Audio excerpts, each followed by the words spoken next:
주시는 하나님 말씀 요한복음 21장 1절 말씀 한 구절만 보겠습니다. 요한복음 21장 1절 말씀. 요한복음 21장 1절 말씀입니다. 다 찾으셨으면 합독하시죠. 시작. 그 후에 예수께서 디베랴 호수에서 또 제자들에게 자기를 나타내셨으니 나타내신 일은 이러하니라. 아멘. 기도하겠습니다. 거룩하신 하나님, 우리를 사랑하시고 오늘도 저희들에게 자비를 베푸신 하나님께 감사를 드립니다. 주님이 참아주시고 기다리시고 우리를 사랑하셨기에 우리가 큰 사랑을 알며 또한 사랑받은 자로서 누군가 사랑할 수 있도록 또 이끌어 주셨으니 감사를 드립니다. 영혼을 사랑하는 일이야말로 가장 중요한 일인데 우리의 이 영혼 사랑이 식어지지 않게 하여 주시고 복음에 대한 열정이 사라지지 않게 하여 주시며 주님께서 우리에게 부탁하신 바 기도로서 하나님의 뜻을 이루어가는 우리 모두가 되게 해 주옵소서. 이 시간도 주의 말씀을 듣고자 합니다. 하나님 저희들에게 말씀하여 주옵소서. 우리 주 예수 그리스도의 이름으로 기도하옵나이다. 아멘. 할렐루야. 부활하신 예수 그리스도, 부활절은 부활주일만 아니고 계속 있다. 예수 그리스도의 부활의 의미가 무엇이고 그 앞서서 이 부활의 역사적 사실과 또 부활이라는 것이 우리에게 던져주는 시사점이 우리에게만 혜택이 있는 것이 아니라 하나님의 어떠하심이 드러나는 거였다라는 측면을 살펴보자 라는 말씀을 지난 주일에 말씀을 드렸습니다. 예수 그리스도의 부활은 그분이 자기 죄로 안 죽었으니까 살아난 거지 자기 죄로 죽었으면 못 살아날 거예요. 그럼 누구 죄로 죽었느냐? 우리를 대신하여. 휘페라는 말은 우리를 대신하여, 우리를 위하여 라는 말이지만 휘페라는 전치사는 우리를 대신하여 instead of예요. for 우리를 위하여 이런 의미도 되지만 instead of 우리를 대신하여 죽으시고 예수님께서 당신의 죄를 죽지 않은 거죠. 그러니까 예수님의 사망이 가둬놓을 수가 없었고 마귀가 음부에 가둬놓을 수가 없었던 거죠. 예수님 그래서 살아났으니 예수 그리스도의 죽음은 우리의 우리의 죄를 해결하기 위한 죽음이었어요. 할렐루야. 그래서 우리의 속죄를 확인해주는 표시입니다. 확인해주는 표시, 부활. 그러나 이 부활의 의미가 이 부활로 끝나는 것이 아니라 두 가지 더 연장된다고 그랬죠. 하나는 나타나심으로, 예수님의 부활로 끝난 게 아니라, 부활로 끝나는 것이 아니라 나타나심으로 12번을 40일간 12번을 지상에서 다시 나타나심으로 부활하심을 증거하셨어요. 이것이 바로 예수님이 하나님이심을 증언하는 결정적인 단서였다. 그리고 그분이 성령, 세 번째 성령을 보내주심으로 성령 받은 자들이 복음을 전해줘서 목숨 걸고 복음을 그 위에서 살아서 그 후손들이 결국에 전 세계를 복음화시켜서 되었다. 그래서 나타나심이 매우 중요한 거예요. 나타나심이. 왜냐하면 죽은 자는 절대 나타날 수가 없거든요. 나타날 수가 없어요. 그리고 동시에 나타날 수 없습니다. 근데 예수 그리스도는 동시에 나타나심이요 무시로 나타나심으로 그분의 무소부재하심이 그 나타나심으로 증거된 거예요. 그러니까 예수 그리스도의 부활은 한편으로는 우리를 위한 거예요. 우리의 죄가 사함받았다. 내가 속죄제사를 완전히 치렀으니 증명되었다 라는 그런 의미지만 또 하나는 내가 하나님이다. 내가 하나님이야. 내가 아들로서 너희들에게 얘기했을 뿐이지 나는 하나님이다. 잘 봐라. 이거예요. 근데 오늘날의 이 교회 가운데 예수님은 영원토록 하나님의 아들이라. 육체를 입으실 때 하나님의 아들, 사람이실 때 하나님의 아들이지 그분이 하나님으로 다시 돌아갔는데 또 하나님의 아들일 리가 없잖아요. 하나님의 아들인 적은 있었죠. 내가 전에 죽었었노라. 일찍 죽임을 당한 어린 양. 이건 표현이 됩니다. 그러나 그분이 그것이 과거의 신분이고 과거의 사역이었지 그 그것이 현재가 아닌데도 항상 현재로 가둬놓으려는, 이것이 신학의 병폐죠. 신학이 한번 교리를 만들어 놓게 되면 벗어나지를 못하는 거예요. 그래서 우리는 성경에 나와 있는 대로 우리가 믿어야 된다. 제 인생에 어쩌면은 제 인생의 가장 큰 축복은 헬라어를 아는 거였다. 저는 그렇게 말하고 싶어요. 헬라어를 알았던 것이다. 그렇게 궁금했던 모든 내용들이 원문으로 보게 되면 그게 나와 있는 거예요. 오늘 결정적인 부활의 후에 나타나심에 관한 결정적인 이 차이점을 다시 한번 확인을 해보므로 예수 그리스도께서 하나님이셨구나 라는 사실을 다시 한번 확인할 수 있게 되길 바랍니다. 자, 요한복음 21장 1절입니다. 이것들 후에입니다. 원문에 이것들 후에 여러 어떤 일들이 있었어요. 과거에. 이것들 후에. 그러니까 그전에는 이제 예수님께서 부활하시고 막달라 마리아에게 나타나시고 엠마오로 가는 두 제자에 나타나시고 11제자에 나타나시고 도마가 있을 때도 나타나시고 막 이런 일이 있었어요. 이런 일들 후에 예수께서 디베라의 바다 위에서 다시 제자들에게 자기 자신을 나타내셨다. 여기 나타내셨다가 중요한 단어예요. 그런데 그는 이렇게 나타내셨다. 여기에 나타내셨다가 두 번 나옵니다. 나타내셨다는 판네로라는 단어를 씁니다. 영어로 이제 표현을 하자면 판네로라는 이 단어는 보여주셨다. 뭐 이렇게 표현이 되기도 하고요. 계시하셨다. 이렇게 표현되기도 하고 나타나셨다. 이렇게 의미가 있습니다. 그러니까 appear 뭐 계열이고요. show 뭐 그런 계열이겠죠. 이렇게 뭐 나타나셨다 이런 계열인데요. 그 헬라 원문을 보게 되면 동일하게 나타나셨다는 말이 우리 개역성경에 동일하게 나와요. 주어하고 목적어하고 동사가 나와서 이것이 나타나셨다는 말이 동시에 나오는데 요한복음에 나타나셨다는 이게 판네로에 관한 이게 직접 이제 그 변형 그 문장의 쓰임새는 동사 직설법 과거 능동태입니다. 능동태. 그러니까 에파네로센이라는 단어인데요. 이것은 동사 직설법 과거 능동태입니다. 나타내신 것이 좀 쉽게 표현하자면 예수께서 디베랴 호수에서 자기 자신을 보여주셨다. 능동태입니다. 자기 자신을 보여준 거예요. 누군가에 의해서 보여진 것이 아니라 보여줬어요. 보여지심을 당한 게 아니에요. 수동태가 아닙니다. 그래서 에파네로센이라고 헬라어는 이렇게 나와요. 근데 똑같이 예수님께서 자기를 나타내셨다는 말이 마가복음에도 나와요. 자, 마가복음 한번 볼까요? 마가복음 16장 14절입니다. 이 판네로라는 이 appear나 show나 이런 해당되는 이 단어가 동일하게 나와요. 동일하게. 마가복음 16장 14절입니다. 마가복음 16장 14절 읽겠습니다. 시작. 그 후에 11제자가 음식을 먹을 때에 예수께서 그들에게 나타나사 그들의 믿음 없는 것과 마음이 완악한 것을 꾸짖으셨다 이렇게 하잖아요. 그 후에 11제자가 음식을 먹을 때 예수께서 그들에게 나타나셨다. 여기에서는 꼭 능동태처럼 돼 있어요. 우리 한글로는 그냥 능동태처럼.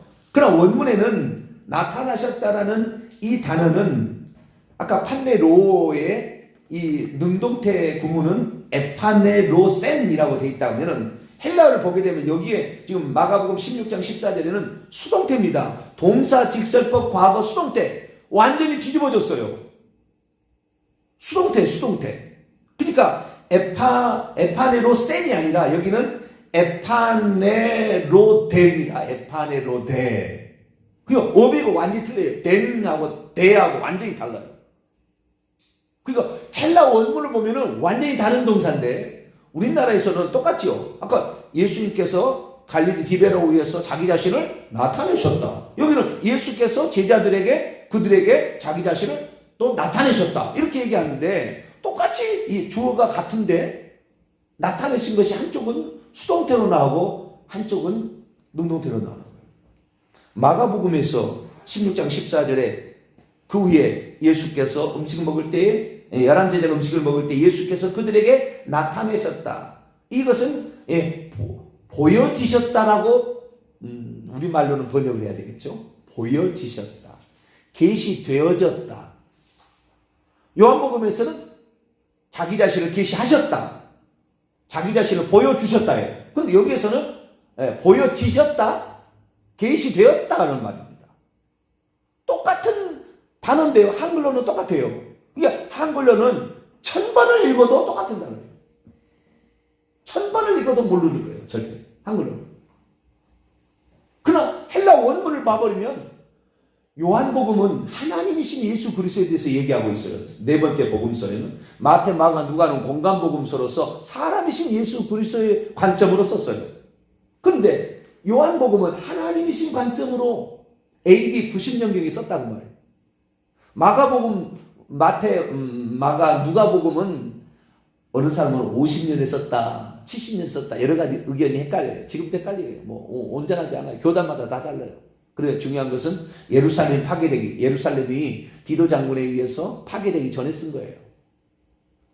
50년에 썼다, 60년에 썼다, 70년에 썼다, 그렇게 왔다 갔다 해요. 그런데 요한복음 그때 쓴 게 아니에요. 요한복음은 예수님이 하나님이심을 정확히 증거해 준다고 말이에요. 그래서 요한복음 2장 19절에 이 성전을 내가 사흘 동안에 일으키리라. 제가 그랬잖아요. 예수님은 장신이 일으켜셨냐, 일으키심을 받았냐 라는 동사를 쓴다고 한다면 요한복음은 능동태예요. 자기를 일으켰다고 해요. 자기를 일으켰다. 그러나 다른 데는 다 일으키심을 받았다 해요. 전부 다. 사도 바울도 일으키심을 받았다. 베드로도 일으키심을 받았다. 공간복음서 다 일으킴을 받았다는데 요한복음만은 일으켜버렸다. 자기 자신을 일으켰다. 그렇기 때문에 그 관점을 우리가 성경을 읽을 때 헬라가 아니었다면 예수님이 하나님이신가에 관한 문제, 아버지에 의해서 일으키심을 받은 거잖아요. 아버지가 그를 나타내 보이셔서 나타난 거잖아요. 그러나 요한복음은 그러잖아요. 자기가 자기 자신을 드러내시고 보여주셨다. 제자들에게 보여주신 거예요. 그러니까 완전 하나님의 관점이에요. 하나님의 관점. 그래서 이 관점이라는 것이 다르기 때문에 공간복음서 그리고 사복음서라는 말을 아예 처음부터 나눠서 한 겁니다. 그래서 우리는 공간복음서, 사람으로 이 땅에 오셔서 우리의 속죄의 제물이 되신 예수 그리스도, 그건 얘기하려면 마태, 마가, 누가복음이지만 하나님으로서 우리 이 땅에 말씀이 육신이 되어서 말씀이 하나님과 계셨던, 선지하셨던 그분이 우리를 위해서 육신을 입고 장막을 피신 다음에 자기 자신을 죽음에, 나는 살 권세도 있고 버릴 권세도 있다. 요한복음만 얘기한다고요. 나는 하나님이기 때문에 살 권세도 있고 죽음에 넘길 권세도 있다. 자기를 죽음에 넘기고 자기를 살리신 거죠. 그런 관점에서 쓴 거예요. 그래서 우리는 이 예수님이 일으키심을 받았는 문제, 일어난 문제, 이 문제도 이 요한복음은 능동태고 마태, 마가, 누가복음은 수동태. 또 예수님이 나타나신 거죠. 두 번째죠. 부활하신 것이 있고 나타나신 것이 여러 번이에요. 부활하신 건 한 번이고 여러 번 나타나셨는데 이 나타나셨다는 측면을 요한복음에는 보여주신 걸로, 계시하신 것으로, 나타내신 것으로. 그러나 마태, 마가, 누가는 계시되어진 것으로, 예수님을 제자들에게 예수님이 계시되어진 것으로, 보여지신 것으로, 이렇게 수동태로 표현하고 있는 것입니다. 그러니까 우리가 참 예수 그리스도를 제대로 알려면 요한복음과 요한계시로 알아야 되는 거예요. 할렐루야. 요한복음과 요한계시를 공부를 했었어야 됐어요. 어디에서 예수님이 하나님이라고 한 줄 아십니까? 전부 다른 데는 하나님의 아들이라고 그렇게 했고 자기 아들이라는데 요한복음에는 요한복음 8장 24절에 보면은 내가 그니라. 내가 그인 줄을 너희가 알지 못하면, 유대인들이 알지 못하면 여전히 죄 가운데 있으리라. 내가 그라 하는 것은 나는 스스로 있는 자라는 뜻이에요. 원문은 에고 에이미. 나는 구약의 여호와라고 자기 자신을 계시했던 스스로 계신 자가 나다. 직접적으로 해요. 아브라함이 나기 전부터 나는 있느니라. 요한복음만 얘기해. 다른 데 그런 얘기 안 해요. 그러니까 이 요한복음이 써질 수밖에 없었던 이유가 뭐냐? 사람들이 예수 그리스도를 한사코 아들로, 하나님의 아들로만 이렇게 육체를 입고 오셔서 메시아의 하나님의 아들로만 사람이 알고 있었던 것에서 주님께서는 그게 아니야. 다른 쪽이 하나 있어. 동전이 앞면이 있으면 뒷면이 있는데 너희들 앞면만 밟으면 안 돼.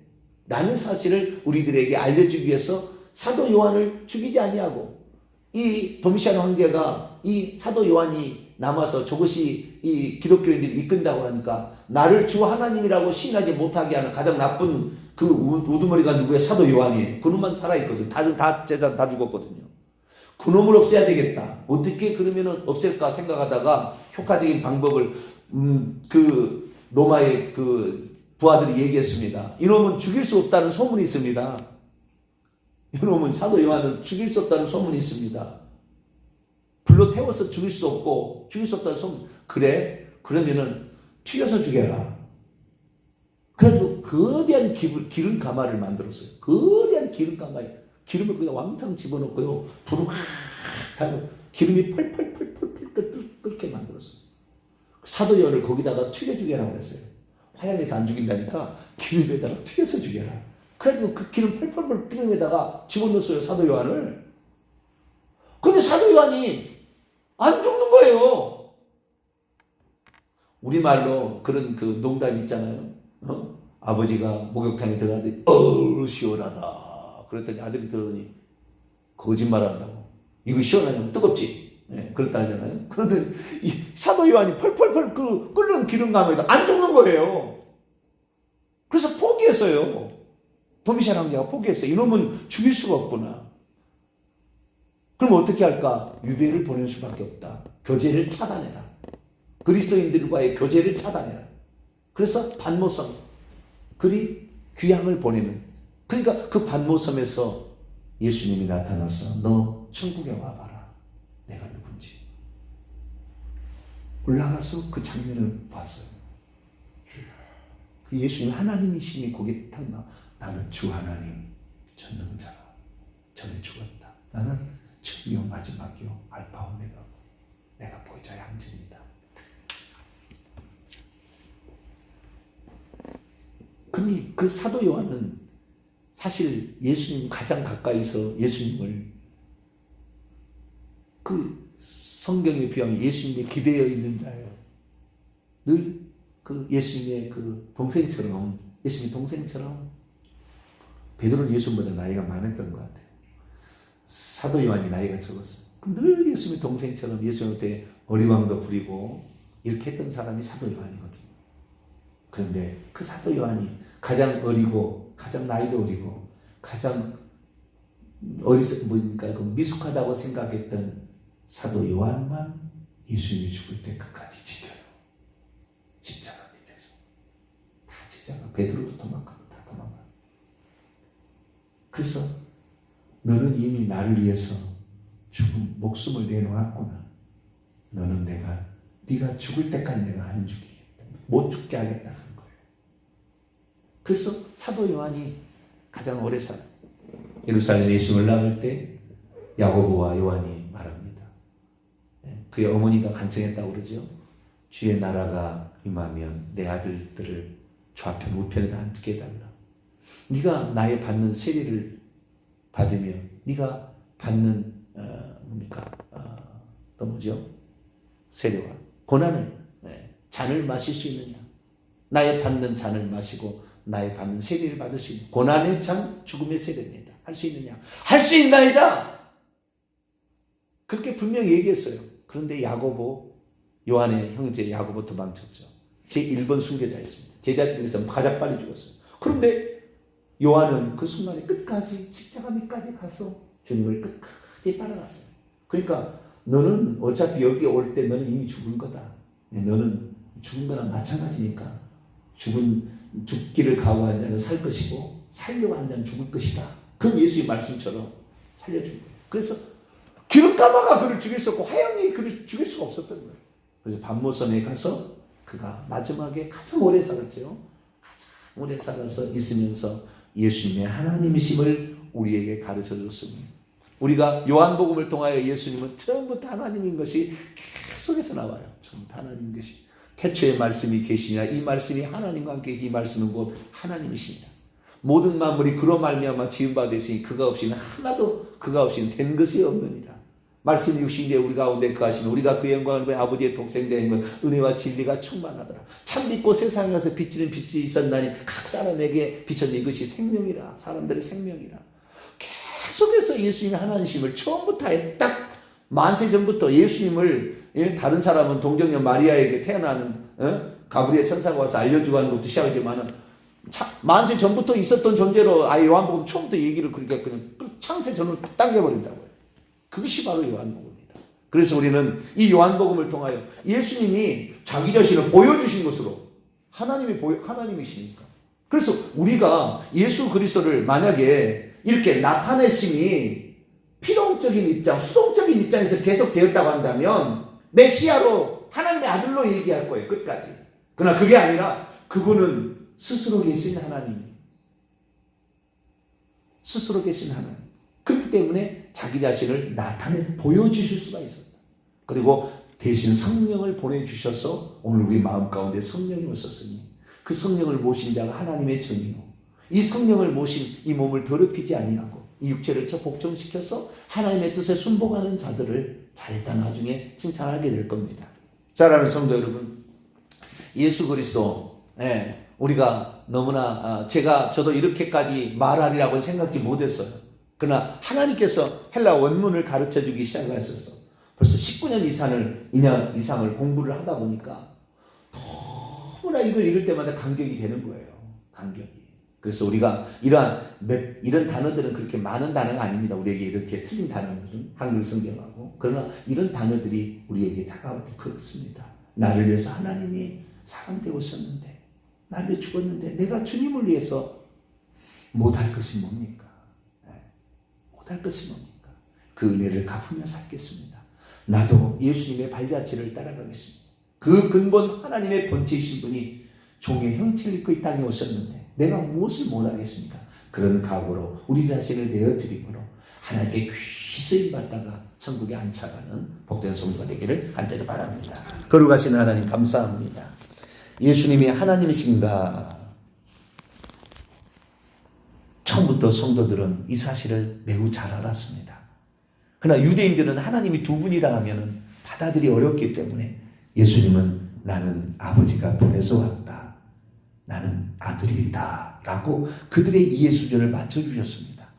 그러나 사도 요한을 통하여 분명히 당신 자신이 누군지를 계시하셨으니 우리가 우리를 위해서 사랑되어신 예수님을 하나님으로 섬겨 나의 구주, 나의 영원한 주님, 그 주님께 감사하며 찬양하고 그분을 위해서 살아가는 우리 모두가 되게 해 주옵소서. 우리 주 예수 그리스도의 이름으로 기도하옵나이다. 아멘.